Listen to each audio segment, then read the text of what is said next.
up your back and then build a little bit of strength and stability for that. All you'll need is a little band. So first what we're going to do is start with cat-cow. Your spine's meant to move in flexion and extension. So the more that we can remind it of that, the better off we're going to be. So you're going to start completely rounded, tucking your tailbone, rounding through your shoulder blades, and your chin is tucked. Now starting just at the base of your tailbone, I'm going to slowly try to incrementally just unlock the bottom of my spine or my tailbone as I slowly start to arch. And then as I'm walking up my spine with my fingers, I'm slowly unlocking each individual vertebrae, one on top of the next, through my middle back to the base of my shoulders, and then finally until my chest comes up, eyes come up. Elbows always stay straight.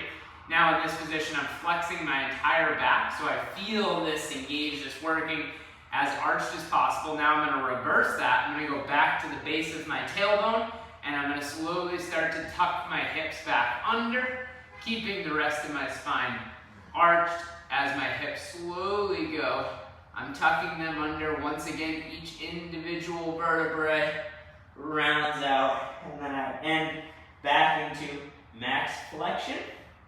Once again, we'll do one more, going to the bottom of my spine first, and trying to just move each individual vertebrae. You can close your eyes, think about each individual one, unlocking the one above it into max extension, and then same deal, going back to your tailbone, slowly working to just move each individual vertebrae. Ending completely in a flexed position. Now, because we spend so much time sitting, most of our times our spine doesn't move each individual segment. It's one big chunk. It's either your max extension, max flexion, and that's not good. So what we'll do here is if you grab a band, you can put your hands into it, and then you'll put it across your lower back, really anywhere, because ultimately we're going to move this. And what I want to do is teach yourself neurologically how to segment. So I'm going to put this into my low back, and then I'm going to come back to the floor. So now the band is providing a stimulus where it's pulling me into extension through that one spot on my back. Now from here, what I'm going to do is I'm going to close my eyes, and I'm going to think about where the band is on my back, and I'm going to try to just move into rounding or flexing just where the band is. I'm trying to expand that. I'm not moving anything below it, not moving anything above it. Then I let the band slowly pull me back. So this is teaching me neurologically how to move my spine in that position.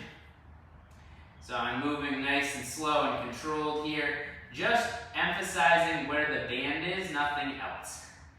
So I'll go for a couple of movements here, and then what I'm going to do is I'll ease my way out of that position, and I'm going to move the band a little bit lower. You can go higher as well, onto my back, and now I'm going to do the same thing. Now I'm trying to move, and the band move closer to my hips.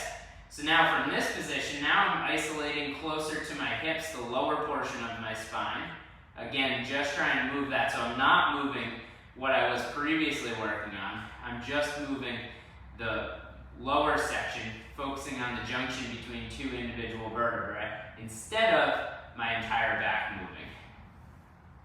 And what this does, like I said, it's a neurological response. It's basically as if somebody were coming by, taking their fingers, pushing them into one section of your back and saying, just move here. And the band provides that, since we don't always have a partner nearby. Now, you can feel free to keep going with the band and hit pause, or you can ditch the band. We'll do one more without the band, because it's nice to see cause and effect. So you're going to start completely rounded. Even for me, just in this position, I have so much more room and control, because I just taught myself to do that. Now I'll start at my tailbone, moving just my tailbone through my low back. I already feel like I can go a lot further, through my middle back, and then I'm going to slowly get into my upper back. Chest comes up, flexing everything through my back. Now I'm going to reverse that, starting at my tailbone. And again, I have a little more control over my tailbone, which is super cool, as I control through my low back, to my mid back, losing the battle to the rounding spine, and I end back where I started in flexion. So, if you just do that, that's fantastic.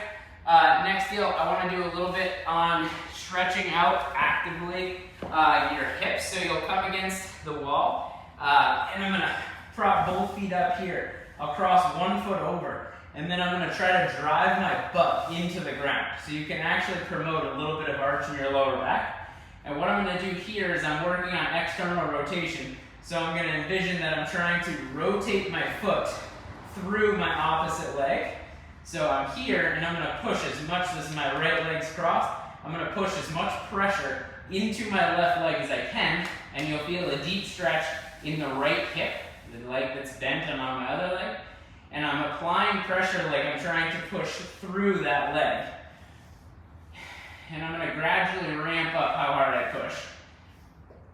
Shoulders stay down, head stays down. If your butt's way off the ground, scoot your hips further from the wall. If you're not feeling much in your hip, go ahead and slide a little bit closer to the wall.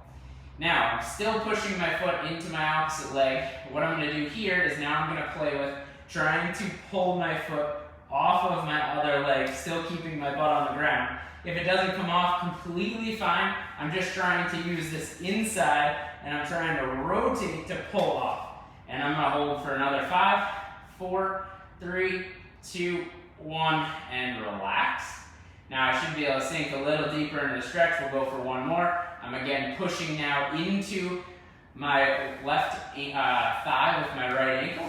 So I'm trying to push this leg towards the wall. Obviously it's not going to go anywhere because my leg's in the way. I'm feeling the stretch through the outer hip. And then from there I'm going to pause. I'm going to let the contraction relax, so I'm going to stop pushing, and now I'm going to try to pull my foot towards me without letting my hips come off. And I'm trying to rotate. As I rotate my thigh, that pulls my foot towards my chest. Hold for another 5. This wants to cramp. 3, 2, 1, and relax. Good. We'll slide out of that. Switch off to the other side. So I cross the left leg over the right thigh.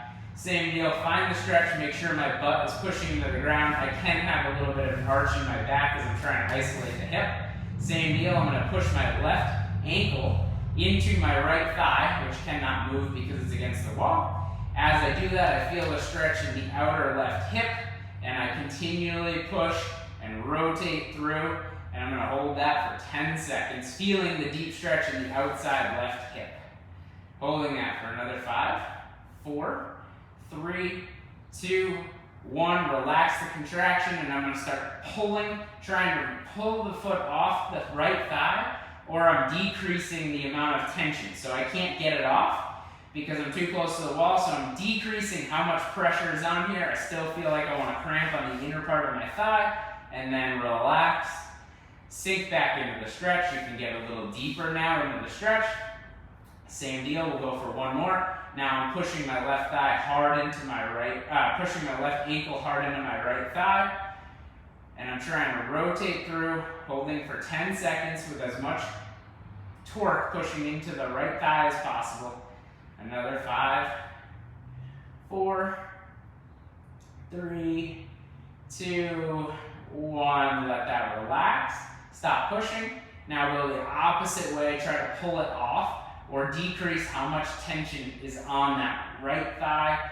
I feel again the inner thigh working as I'm trying to rotate, actively working here. I feel like it wants to cramp. 5, 4, 3, 2, 1, and relax into that. Find the stretch, and then you can come right out of that. So what we'll do, 2 more movements. From here, I'm going to bring toes together, spread my knees wide, and then from there, I'm going to send my hips back, hands reach out, and I'm going to let myself drive down to the floor. From here, I want to get into diaphragmatic breathing, so I'm going to focus on breathing into my belly, expanding through the sides of my stomach and into my low back, and then I want to try to breathe nice and slow.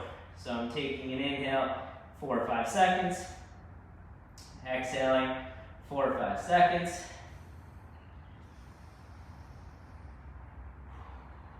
Then from there, what I'm going to do to keep my hips where they are, I'm I'm going to reach both hands off to the left. As I do that, I'll feel a stretch. I'm searching for a stretch through the right side of my whole right side body. I push my right hip back away from me as I reach my right fingertips off to the left, and it elicits a nice stretch. Once again, if there's a little pain, you can back out of this, but otherwise trying to really slow down your breathing. Breathing nice and low into your belly and your low back. Good, slowly come out of that. Switch off to the other side. Left hip reaches back, left hand reaches off to the right. Once again, I'm finding the stretch through the left side of my body. Taking those low and slow breaths.